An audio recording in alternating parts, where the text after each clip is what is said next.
Սեպտեմբերի 11-ին տեղի ունեցավ ոստիկանության կարգապահական հանձնաժողովի հերթական նիստը, որը վարում էր հանձնաժողովի նախագահ ոստիկանության պետի առաջին տեղակալ Արամ Հովհաննիսյանը։ Մասնակցում էին ոստիկանության շտաբի ներքին անվտանգության եւ իրավաբանական վարչությունների պետերը, Հայաստանի Հանրապետության վարչապետի աշխատակազմի իրավաբանական վարչության գլխավոր մասնագետն ու կարգապահական հանձնաժողովում ընդգրկված հասարակական կազմակերպությունների ներկայացուցիչներ։ Նիստի օրակարգում ոստիկանության 7 աշխատակցի նկատմամբ իրականացված ծառայողական քննության նյութերի ու եզրակացությունների քննարկումներ։ Պարզելով փաստական հանգամանքները հանձնաժողովը որոշում կայացրեց դիմել ոստիկանության պետին 3 ծառայողի նկատմամբ կիրառել ոստիկանությունից ազատում եւս 3 ծառայողի նկատմամբ խիստ նկատողություն, իսկ 1 ծառայողի նկատմամբ նկատողություն կարգապահական տույժերը։ Նոր կազմավորվող բարեկային ծառայությունում աշխատել ցանկացողներն են մասնակցում են սեպտեմբերի 7-ից սկսված թեստային քննությանը։ Եթե բարեհաջող անցնեն քննական բոլոր փուլերը, մի քանի ամսից նրանց կտեսնենք ոստիկանության նոր համազգեստով։ Սեպտեմբերի 11-ին քննությանը հետևում էին ոստիկանության պետի տեղակալ Արա Ֆիդանյանը, Արդարադատության նախարարի տեղակալ Քրիստինե Գրիգորյանը եւ ազգային ժողովի պաշտպանության եւ անվտանգության հարցերի մշտական հանձնաժողովի նախագահ Անդրանիկ Քոչարյանը։ Կրթահամալիրի պետ գեներալ-մայոր Մուշեղ Բաբայանի ուղեկցությամբ նրանք շրջեցին քննասենյակում, ծանոթացան պայմաններին ու հարցաշարերին։ Ըստ էության արդեն իսկ թվակողել ենք ոստիկանության բարեփոխումների գործնական փուլ, որի կարևորագույն բաղադրիչներից մեկը դա բարեկային ծառայության աշխատակիցների թեկնածուների ընտրությունն է, վերջիններիս ուսուցումը եւ բարեկային ծառայության գործնարկման պատրաստ ծառայողներ ունենալը։ Հայտարարված ընդունելությանը մասնակցելու համար դիմել են ոստիկանության ծառայողներ եւ քաղաքացիներ, որոնք թեստային քննությանը մասնակցում են նույն քննասենյակում։ Բարեկային ծառայությունում ծառայություն անցնելու համար, ինչպես արդեն տեղյակ եք, հայտարարվել էր ընդունելություն, որին մասնակցության հայտ էին ներկայացրել ի ուրախություն մեզ բավականին մեծ թվով անձիկ, 2500-ից ավել անձ, որոնցից միայն 783-ն էին հանդիսանում ոստիկանության ծառայողներ։ Թեկնածուների ընտրությունը կատարվում է 3 փուլով։ Առաջինը թեստային փուլն է, որին ծառայության անցնելու ցանկություն հայտնածներից հասել է շուրջ 1550 թեկնածու։ Մինչև քննական փուլ մտնելը իրականացվել է դիմորդների փաստաթղթային ստուգում, որի ընթացքում ստուգվել են առողջական վիճակը դիմորդների, ստուգվել են կրթության վերաբերյալ տեղեկությունները եւ նաեւ զինծառայության վերաբերյալ տեղեկությունները։ Այդ ստուգումների ընթացքում կամ դրա հետևանքով 2500 դիմորդներից քննական փուլ հասել են 1550-ը։ Հաջորդ փուլը ֆիզիկական պատրաստության քննությունն է, վերջին երրորդ փուլը հարցազրույց է թեկնածուներից յուրաքանչյուրի հետ։ Կրկին յուրախություն մեզ եւ ի պատիվ մեր թեկնածուների պետք է նշեմ, որ մինչ օրս թեստավորման քննությանը մասնակցած 776 թեկնածուներից բացասական գնահատական ստացել են 89, ինչը կարծում եմ բավականին մեծ եւ բարձր ցուցանիշ է։ Նշեմ, որ բարեփոխումների մյուս ուղղություններով եւս ըստ ժամանակացույցի եւ կարող եմ ասել ավելին, նաեւ առաջանցիկ կերպով աշխատանքներն ընթացքի մեջ են։ Պետք է առանձնահատուկ ընդգծեմ մեր գործընկերների սրտացավ մոտեցումը, հատկապես Հայաստանի Հանրապետության Արդարադատության նախարարության եւ ԱՄՆ մեր գործընկերների ջանքերը։ Քննությունն անցկացվում է ոստիկանության կրթահամալիրում, պահպանելով հակահամաճարակային անվտանգության բոլոր կանոնները։ Մասնակիցներին տրամադրվում են պաշտպանիչ դիմակներ, ախտահանիչ նյութեր։ Քննասենյակ մտնելուց առաջ բոլորը ջերմաչափվում են եւ տարածքն ախտահանվում է օրը մի քանի անգամ։ Մեր խնդիրը ընտրել մարդկանց, ովքեր ֆիզիկապես առողջ են, նրանք ովքեր լավ հաղորդակցվում են, բարձր ինքնատիրապետում ունեն, տարբեր իրավիճակներում կողմնորոշվելու եւ որոշումներ կայացնելու ունակություններ ունեն եւ ի վիճակի են իրենց ուժով, վճռականությամբ եւ արդարամտությամբ պաշտպանելու իրենց եւ իրենց օգնության կարիքն ունեցող անձանց։ Քննությունները շարունակվում են հաջորդ փուլերի եւ արդյունքների մասին պարբերաբար կտրվի տեղեկատվություն։ Բազմիցս անդրադարձել ենք հուշանվեր թղթադրամներով առևտուր անելու դեպքերին, որոնք բացահայտել են ոստիկանության տարբեր ստորաբաժանումների ծառայողներ։ Բազմիցս վաճառողներին հորդորել ենք, որ լինեն ուշադիր ու չխաբվեն, բայց խարդախներից ուղղակն ընկնողներ այնուամենայնիվ կան։ Ոստիկանության Մասիսի բաժնի քրեական հետախույզները համագործակցելով Արարատի մարզային վարչության ծառայողների հետ օպերատիվ տվյալներ ստացան, որ 2 տղամարդ ու մի աղջիկ Արարատի մարզի տարբեր դեղատներից ու առևտրի կետերից հուշանվեր եվրոներով գնումներ են արել։ Որոշ դեպքերով ընդունվեցին նաև հաղորդումներ։ Օպերատիվ ճշտվեց կասկածվողների ինքնությունը։ Նրանց հայտնաբերումը նաև նոր դեպքեր կկանխեր, ուստի Մասիսի ոստիկանները հայտնաբերեցին ու բերման ենթարկեցին կասկածվողներին։ Նրանք խոստովանել են կատարածը։ Հայտնաբերվեցին նաև հուշանվեր թղթադրամները, որոնցով գնումներ էին կատարել։ Դեպքերի հանգամանքները խարդախության հատկանիշներով հարուցված քրեական գործերի նախաքննությամբ պարզվում են։ Ծանուցում ենթադրյալ հանցանքի մեջ կասկածվողը կամ մեղադրվողը համարվում է անմեղ, քանի դեռ նրա մեղավորությունն ապացուցված չէ Հայաստանի Հանրապետության քրեական դատավարության օրենսգրքով սահմանված կարգով, դատարանի օրինական ուժի մեջ մտած դատավճռով։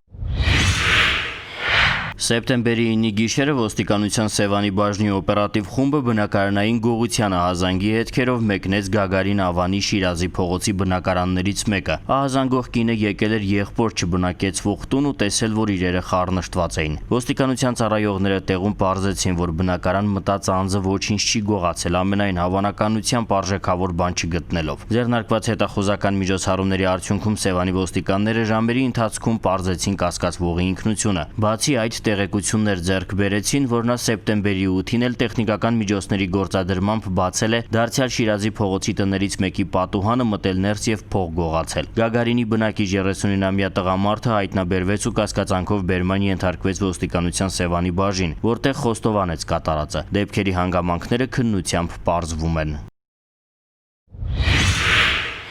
Ոստիկանության Նայիրիի բաժնի ծառայողները հետախուզական միջոցառումների արդյունքում ապօրինի թմրաշրջանառության վերաբերյալ տեղեկություններ ձեռք բերեցին, իսկ արդեն սեպտեմբերի 9-ին բաժնում հարուցված քրեական գործի շրջանակներում խուզարկեցին Քասախ գյուղի բնակիչներից 34-ամյա մի տղամարդու տունը։ Արդյունքում հայտնաբերվեցին տարբեր տարաներով ու պոլիէթիլենային տոպրակների մեջ փաթեթավորված ընդհանուր 345 գրամից ավելի մանրացված չորացված մարիխուանայի նմանվող զանգվածներ։ Տան հողամասում էլ հայտնաբերվեցին մշակված կանեփի բույսեր, որոնցից մի քանիսը ծաղկամանով։ Հայտնաբերվածն առգրավվել ու փաթեթավորվել է, նշանակվել է փորձաքննություն, հարուցված քրեական գործի նախաքննությունը շարունակվում է։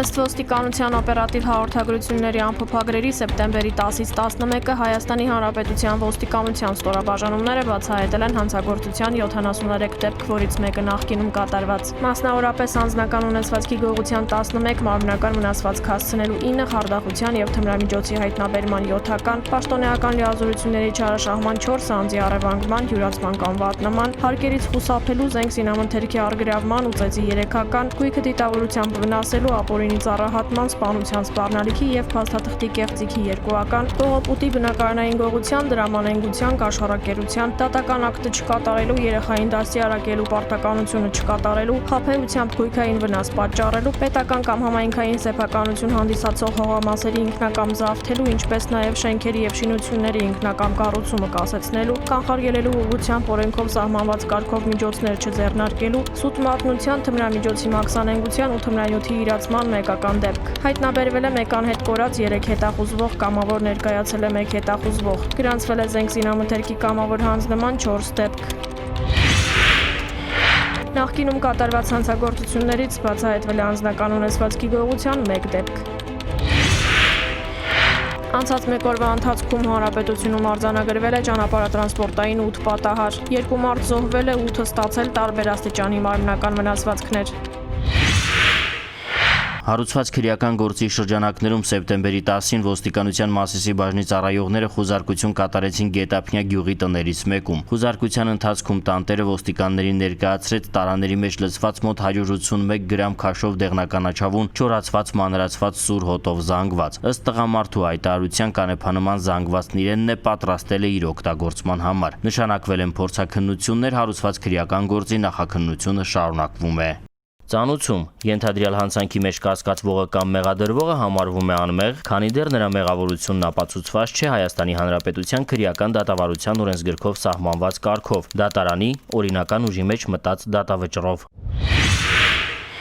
Կապանի ոստիկանների բացատրական աշխատանքի արդյունքում Կապանում բնակվող 62-ամյա մի տղամարդ կամավոր հանձնել է գործարանային համարով Կալաշնիկով ինքնաձիգ ու ինքնաձիգի 30 փամփուշտ, որոնք ըստ նրա ձեռքեր բերել տարիներ առաջ ու պահել։ Գորիսի եւ Քաջանի ոստիկանների բացատրական աշխատանքի արդյունքում էլ Գորիսի բնակիչներից մեկը բաժնում կամավոր հանձնել է հանգուցյալ ամուսնու իր հրացանը, որը գտել էր խորդանոցը մաքրելիս։ Նաիրիի բաժնի եւ Նոր Հաճնի բաժանմունքի ծառայողների բացատրական աշխատանքի շնորհիվ էլ Կոտայքի մարզի մի բնակիչ կամավոր հանձնել է ինքնաշեն ինքնաձիգ ու տարբեր տրամաչափի փամփուշտներ։ Առանց գործարանային համարի տոս հրացանը ոստիկանության Գավառի բաժնի անչափահասների գործերով եւ ընտանիքում բռնության կանխարգելման բաժանմունքի ծառայողների բացատրական աշխատանքի արդյունքում կամավոր հանձնել է Լճաշեն գյուղի բնակիչներից մեկը։ Մասիսի ոստիկանների բացատրական աշխատանքի արդյունքում բաժին զանգած տղամարդը հայտնել էր, որ Մասիսից Էջմիածին տանող ճանապարհի նորակառույց շինության մոտ հրազեն է թողել։ Հիշյալ վայրում հայտնաբերվել է տոզ ակոսափող հրազեն ու 5.45 մմ տրամաչափի 128 փամփուշտ։ Հասարակական անվտանգության ապահովման գլխավոր վարչության ծառայողների եւ Շենգավիթի քրեական հետախույզների բացատրական աշխատանքի արդյունքում էլ 47-ամյա մի տղամարդ կամավոր հանձնել է նռնակներ, նռնակի պայթուցիչ, հակատանկային նռնականետ, էլեկտրադետոնատոր, փամփուշտներ եւ այլ զինամթերք, որոնք ըստ նրա պատկանել են հանգուցյալ պապին։ Նշանակվել են դատաձգաբանական փորձաքննություններ, կրկին հիշեցնենք, որ ապօրինի պահվող զենգզինամթերքը կամավոր հանձնողներն ազատվում են քրեական պատասխանատվությունից։ Այս համատեքստում ոստիկանության ծառայողների բացատրական աշխատանքը շարունակվում է։